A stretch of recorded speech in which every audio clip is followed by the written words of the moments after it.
Film थी कभी कभी, उसमें एक शाहिर की बड़ी अच्छी लाइन थी, कभी कभी मेरे दिल में एक ख्याल आता है। तो बाकी जो आगे है वो नहीं कहूँगा क्योंकि संदर्भ दूसरा है, लेकिन कभी कभी मेरे एक दिल में एक ख्याल आता है कि राजनीतिक जिंदगी में अगर हमारी महामहिम राष्ट्रपति खुद से अपना स्पीच लिखने लगे, अभिभाषण, तो शायद ये स्तुति गान ना होता जो इतने पन्नों का मिला है। अब ये कब होगा सर? ये हमेशा से होता रहा होगा, लेकिन कई चीजें जो हमेशा से होती रही हैं वो अच्छी हो ये आवश्यक नहीं है। क्यों सर? क्योंकि जमीन की हकीकत और अभिभाषण के तथ्य मेल नहीं खाते हैं सर, और ये चिंता का विषय है। मसलन मैं शुरुआत करूं एक छोटी सी चीज से। पैरा 2 कहता है स्थिर सरकार।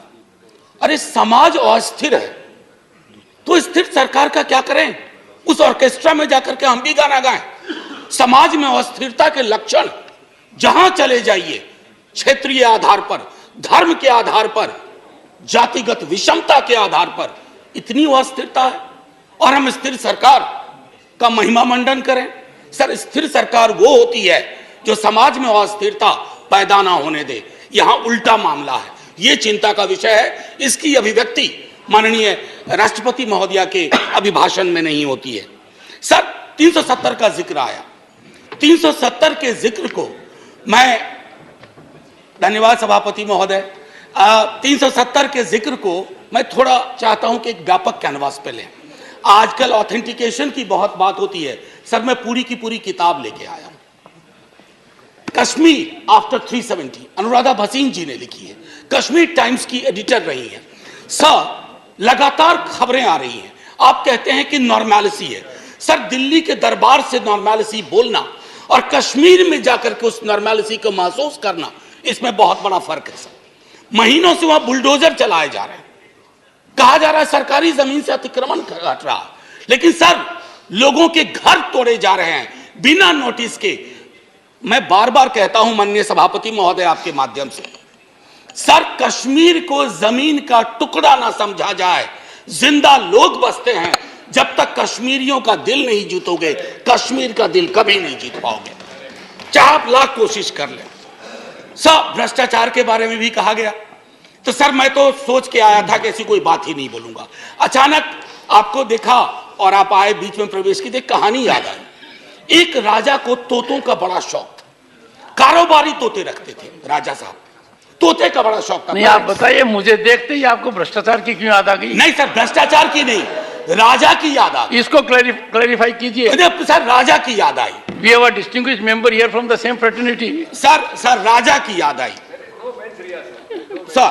सर तो कई तोते थे उसके पास, लेकिन अचानक उसका स्नेह एक खास तोते के लिए काफी हो गया। गौतमी प्रवृत्ति का तोता था, तो सबको चांदी और स्टील की कटोरी मिली, उस तोते को कनक कटोरी मिली। और तोते से राजा सलाह बहुत लिया करते थे, और तोता सलाह भी देता था, भूत भी ठीक करता था, भविष्य की बात भी करता था। एक दिन उस तोते के बारे में कोई अनुसंधान आ गया पड़ोस से। उस अनुसंधान के बाद तोता थोड़ा बीमार रहने लगा। अब उस बीमार तोते की वजह से राजा ने भी खाना पीना छोड़ दिया। लेकिन उस तोते का एक और भाई था जो विनोदी स्वभाव का था। अब उसने फूल नाम की एक कंपनी और एक हाँ बैंक हुआ करता था, हाँ बैंक के 48,000 करोड़ उस तोते ने 1303 करोड़ में केमन आइलैंड पे दे दिया। ये प्राचीन काल की बात है सर। तो तोता और राजा की कहानी में पिक्चर अभी बाकी है, शेष अगले अंक में, संभवतः बजट में। सर, राष्ट्रपति के अभिभाषण पर विशुद्ध राजनीतिकरण होता है, राजनीतिकरण होनी भी चाहिए। लेकिन सर 2018 से लेकर अब तक जब अभिभाषण में आप कंटेंट एनालिसिस करो तो 43 बार 2014 का जिक्र होता है। सर, इतना तो 1947 का जिक्र नहीं होता जब हम आजाद हुए थे। 2014, ये कौन से इतिहास की समझ विकसित कर रहे हैं कि 2014 से पूर्व इस देश में अंधेरा था और 24 में अगर कुछ और हो गया तो देश में सन्नाटा हो जाएगा। सर, शून्य और सन्नाटे के बीच में सर मैं माननीय सभापति महोदय, टॉलरेंस 1952 में बाबू राजेंद्र प्रसाद, एक बड़ा दिलचस्प किस्सा है कि 2014 की खासियत क्या है। I was elected to parliament in 89. So, एक second.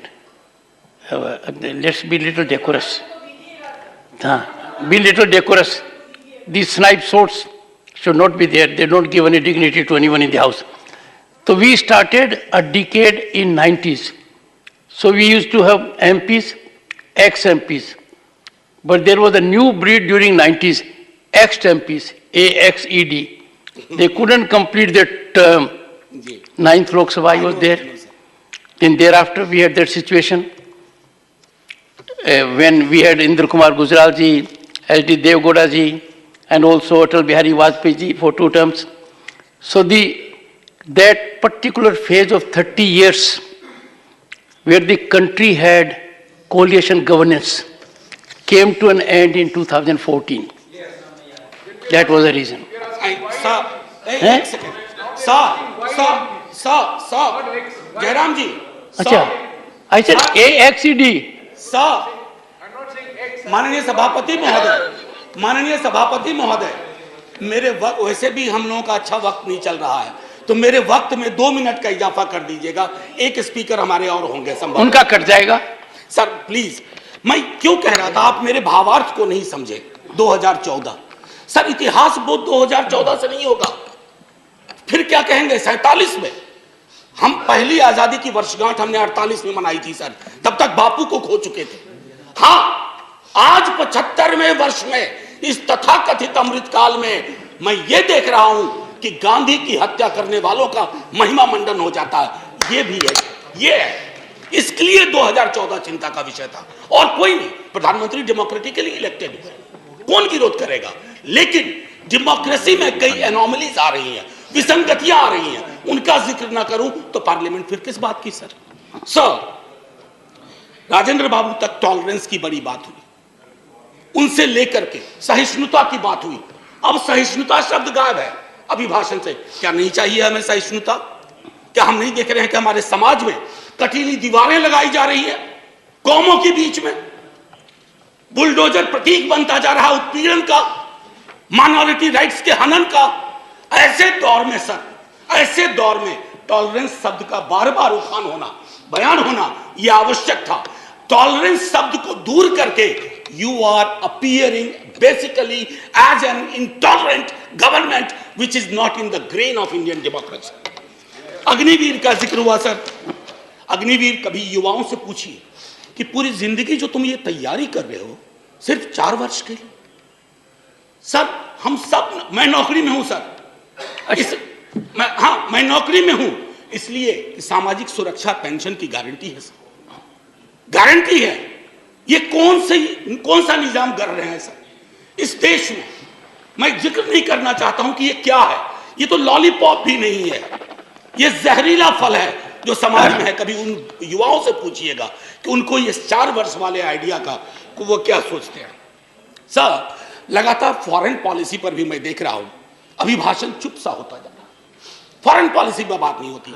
सेना की सुप्रीम कमांडर है हमारी राष्ट्रपति जी। सेना के सुप्रीम कमांडर को क्या यह अंदेशा नहीं है कि चाइना के बॉर्डर पर हालात उचित नहीं है? मैं माननीय रक्षा मंत्री के बयानों को सुनता हूं तो चिंता होती है, लेकिन डिनायल है, डिनायल है सरकार की तरफ से। एक पड़ोसी के लिए तो लाल आंख निकाल देते हैं, दूसरे पड़ोसी के नाम पर आप चुप हो जाते हैं। Honorable member, security is a very sensitive subject, and you are a professor. We expect such a subject to be taken up very seriously, and let it not be usual discourse. Go ahead. Sir, I am a student of political science and history. In 1962, when India was at war with China, we had debated that in this parliament. Sir, national security, definition of national security is not the core prerogative of the ruling party. We are equally concerned. और मैं तो कहूंगा कि तराजू उठा लो ना भाई, आविष्कार करवा लो किसके अंदर कितना पेट्रियोटिज्म है, पता चल जाएगा हकीकत क्या है और फसाना क्या है, अफसाना क्या है। ये मैं कहना चाहता था। सर लगातार बीते वर्षों में अगर मैं कहूं, फिलिस्तीन का जिक्र हुआ करता था। हमारे सारे प्रेसिडेंट वाजपेयी जी के टाइम तक फिलिस्तीन पे चुप हो गए। काहे को? क्या वजह है? क्या हम अपनी अपनी विदेश नीति में ये ताकत नहीं पैदा कर सकते कि oppressed community anywhere is our shall have our concern. कितना बदल गए हम सर। मैं जानता हूं हिंदुस्तान के नजरिए से देखिए, लेकिन हिंदुस्तान की नजर मत बदलवाइए। जो 47 में नींव रखी थी गई थी, उस नींव को मत हिलाइए। उस नींव को हिला दीजिएगा तो पार्लियामेंट की बिल्डिंग भी ढा ढा के गिर जाएगी। ये चिंता का विषय है सर। जुडिशियरी, उसके बारे में भी जिक्र था। जुडिशियरी पर आजकल मैं देख रहा हूं 2 चम्मच सुबह 2 चम्मच शाम के हिसाब से बयान आते रहते हैं सरकार की ओर से। साहब हम सब जानते हैं कि जुडिशियरी में रिप्रेजेंटेशन होना चाहिए। हमारा दल राष्ट्रीय जनता दल और हमारे नेता लगातार कहते रहे कि वंचित समाज SC ST OBC का जब तक प्रतिनिधित्व नहीं होगा, न्यायपालिका और न्यायालय दूर रहेंगे हमसे। लेकिन सर मामला अब बेसिक स्ट्रक्चर पर आ गया और बयान ऐसे आ रहे हैं जिनको न मौलिक की समझ न संरचना की समझ। बेसिक स्ट्रक्चर पर मैं तो और किसी को नहीं कहूंगा, आप आडवाणी जी को देख लीजिए, उनको पढ़ लीजिए, पता चल जाएगा। माननीय प्रेसिडेंट साहिबा के बयान में जातिगत बहुत बातें हुई, SC ST OBC। सर पूरे देश में एक लहर चल रही है जातिगत जनगणना की। आपके भी लोग अब बोलने लगे हैं सत्ता पक्ष के। सर मैं 12वें मिनट पे खत्म कर दूंगा, हालांकि 2 मिनट आपको जोड़ना भी था सर, माफी के साथ। मैं सिर्फ ये कहना चाहूंगा सर कि जातिगत जनगणना के लिए सरकार आपका कोई नुकसान नहीं होगा। मैं आपको यकीन दिलाता हूं, थोड़ा फायदा होगा।